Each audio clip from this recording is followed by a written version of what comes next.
Good morning, everybody. We're live from Steepleview Farm. Glad to have you with us. Happy 4th of July. Golly, I hope there's a flag flying someplace around where you live. We've got them here, and so proud to be able to speak freely to you using technology to meet like this on a Saturday morning. Thank you so much for joining me this morning. You know, it is a great time of the year. I don't know about you, but everybody I know always tries to get their first tomato by the 4th of July. I beat it by a few days this week. We got some beautiful little cherry tomatoes. Found a cherry tomato several years ago that I just absolutely love. It's a yellow tomato. It's called Esternia. They're hard to find, actually. Couldn't find the seeds this year. I searched and searched, finally found one seed wholesaler who had some. I got some, put them in, started the plants in the seed trays. Some of them survived, some of them didn't survive. I was just so worried I wasn't going to have Esternia tomatoes this year.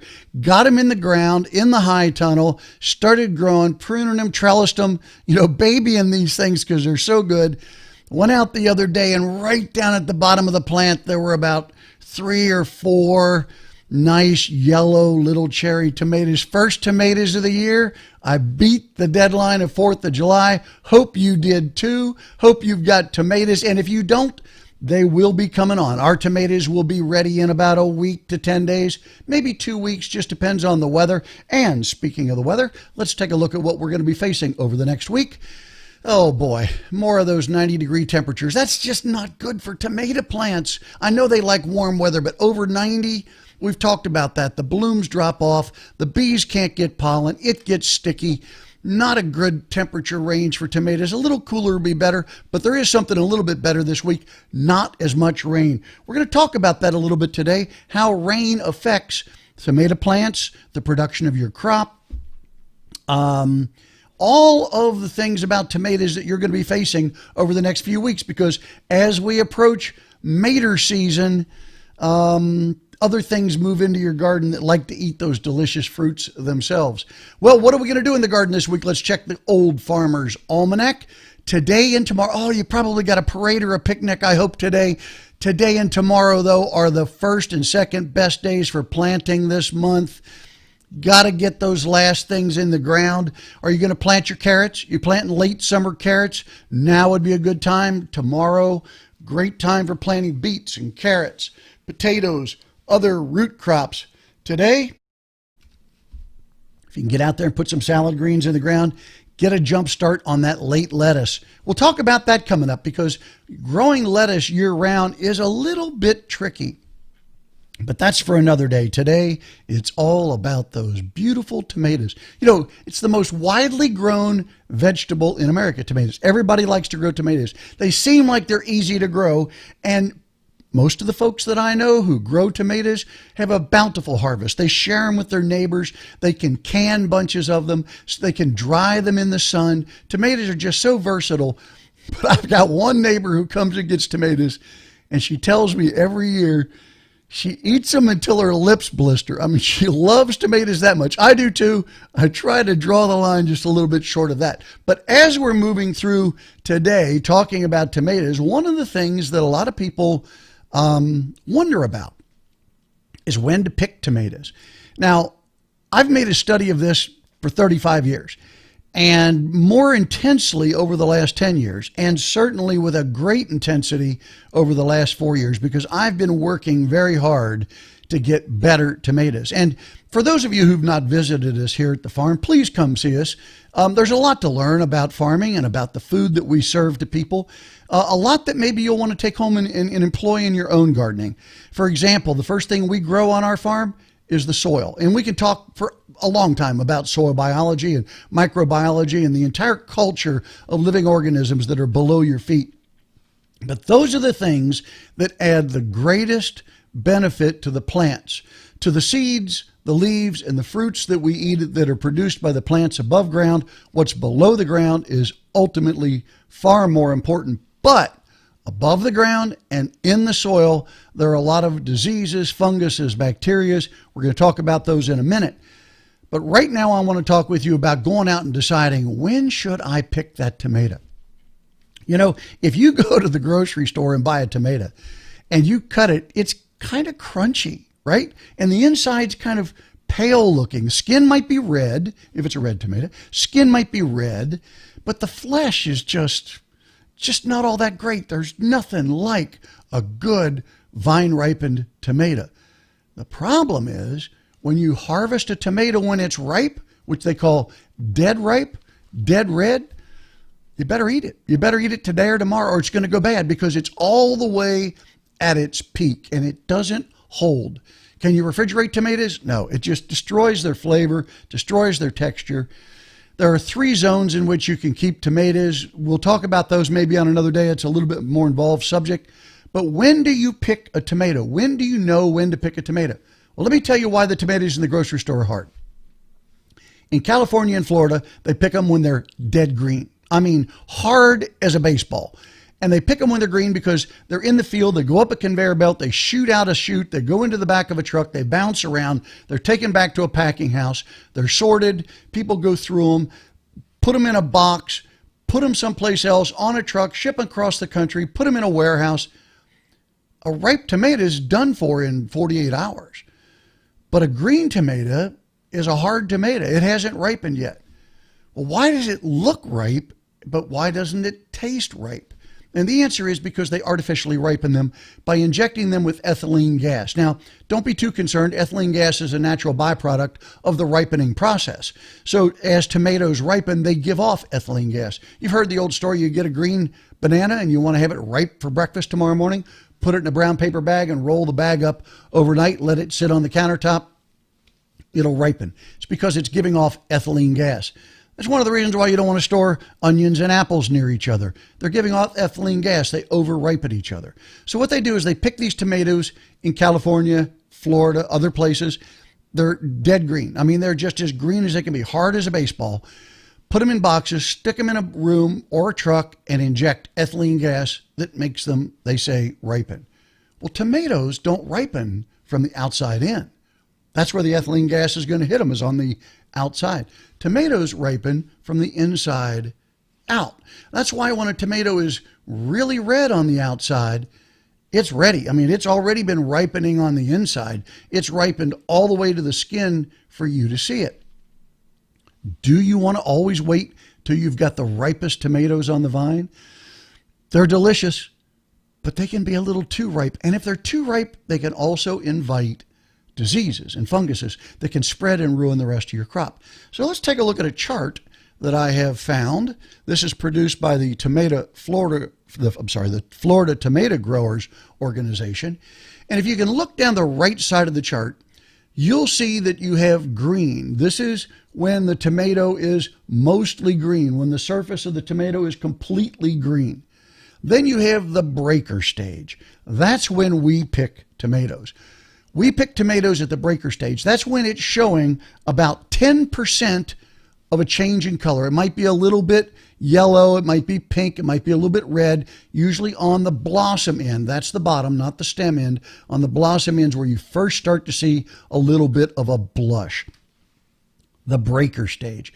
If you pick them at the breaker stage, that means there's color starting to show on the skin. That means your tomato's already ripe inside. Bring it in the house, room temperature. Keep it at room temperature, no colder than 55 degrees.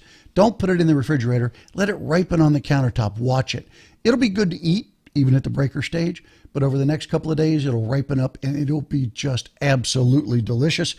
Pick your tomatoes at the breaker stage and bring them in the house. Now, they've also got a turning stage. When a tomato gets to the turning stage, it's going to be showing more color. More color is going to show up usually again on the bottom of the tomato. That's where the blossom has dropped off, not on the stem end. As it begins to show more color, it might turn tannish yellow or pink or red. Over 10%, but not more than 30% of the tomato surface is colored. Then there's the pink stage. It's getting better, light red, and then red. And red is called dead red. Dead red, all the way ripe. Now, if you leave your tomatoes on the vine until they're all the way ripe, you can start to have some issues. And I think that it's fair to say that most of us who grow tomatoes face certain issues every year anyhow. One of the first issues you're likely to face is called early blight. Early blight shows up on your tomato leaves. It looks like a spot, a dark spot with a circle around it, kind of a bullseye pattern. The best way to prevent early blight is to rotate your crops.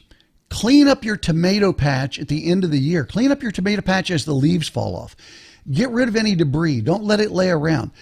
This is a fungus that lives in the soil. It survives in the soil and it survives in debris. Early blight will hit your tomatoes and just decimate your crop. It'll take away all of the work that you've put into growing these delicious tomatoes and just make you sick to your stomach to see it infect all of your leaves. Early blight is also something that you can prevent if you rotate your crop every 3 years. Now, another solution is to eradicate weeds. Weeds are not a friend to tomato plants. You also want to trim off any infected leaves or any leaves that are hanging down and touching the soil. For the most part on tomatoes, don't water them overhead. That is, don't water them with a sprinkler. If possible, use drip irrigation. Tomato leaves are extremely susceptible to collecting spores from funguses and viruses and bacteria that spread in the air, but they also spread by dirt splashing up on the leaves. They spread by people tilling ground near tomato plants and the dust landing on the leaves. If you wet the leaves, you provide a stickier surface for these pathogens to infect your tomato plants. So if possible, use drip irrigation to try and prevent things like early blight. Now, if you get early blight or you want to prevent early blight, it's easier to prevent these diseases, folks, than it is to try and cure it once you have it. And one of the preventions out there is potassium bicarbonate. It's kind of like baking soda, kind of like sodium bicarbonate, but it's potassium bicarbonate. You can get it on Amazon. You can spray it, mix it up in a squirt gun sprayer for a small crop, pump sprayer, backpack sprayer, or we use a big tank sprayer for ours. Potassium bicarbonate. It changes the leaf surface chemistry and prevents the spores from sticking and prevents them from spreading if they do land on the leaves. It requires a fairly regular spray schedule. About every 7 days would be recommended. So you want to prevent some early blight on your tomato plants, start using potassium bicarbonate. Now, there's another disease that you may see show up on your leaves, Septoria leaf spot. Now, this is a smaller spot than the bullseye pattern of early blight. These small spots tend to show up on the lower leaves of your plants first. They do discolor the leaves. They turn yellow. The leaves definitely show a lot of these spots. Some of these spots will show up on the what looks like the stem to the leaf, but the actual branch of the leaf, and may end up showing up on the plant. Trim those off and get rid of them. Septoria leaf spot is without doubt a dangerous disease. These little spots are spore producing. That means that spores from those spots can spread. So if you're going to reach into your tomato plant and you're going to trim off those lower leaves, trim them off, put them in a bag, put them in a basket. Don't be handling them. Don't leave them laying around. Don't just drop them on the ground. They'll still give off spores. Get them far away from your garden. Put them in a tight trash bag and put them in your trash. Don't put them in your compost pile. Don't leave them anywhere near your garden. Septoria leaf spot has done a tremendous amount of damage to our tomato crop on several years, primarily because of water from above, including rain, hitting the soil, splashing the soil up on the leaves, transferring the initial infection to the leaves through that mechanism. Now, there's another kind of similar disease that you might get called bacterial spot.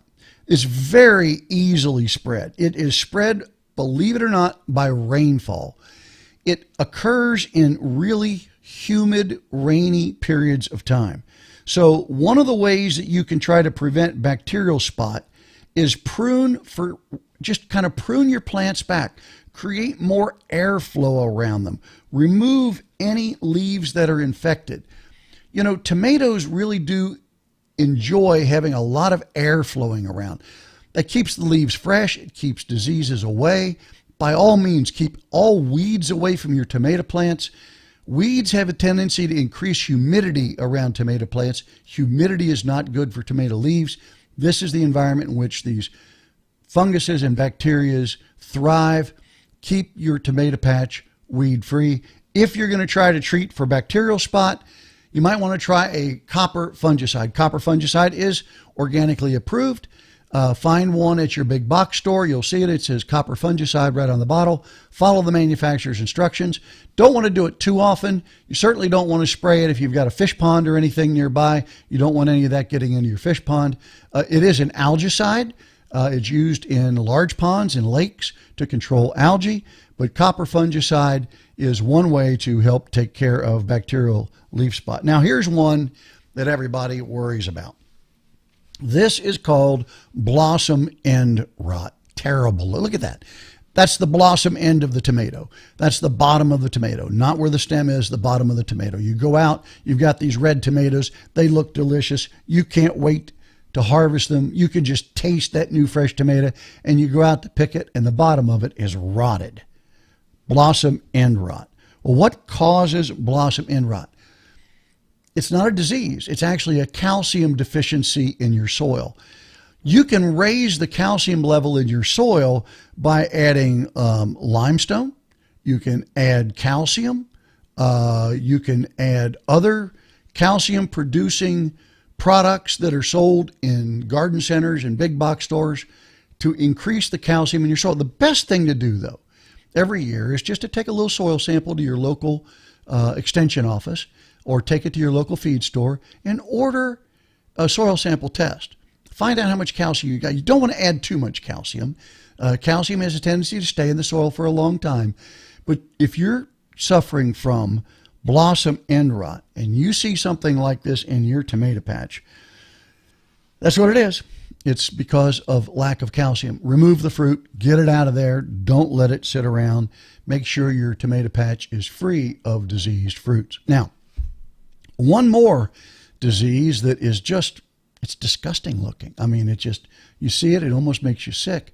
It's called Anthracnose. This is a surface disease. It is a fungus that affects the skin of tomatoes.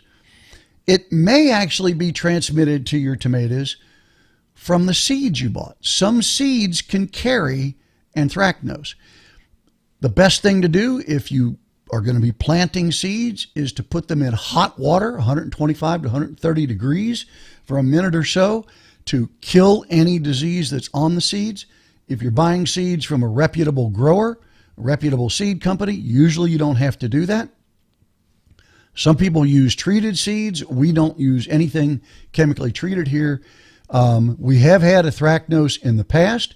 One of the things that I was talking about earlier is getting your ripe tomatoes out of your patch as soon as they are ready, picking them at the breaker stage and not letting them get dead red.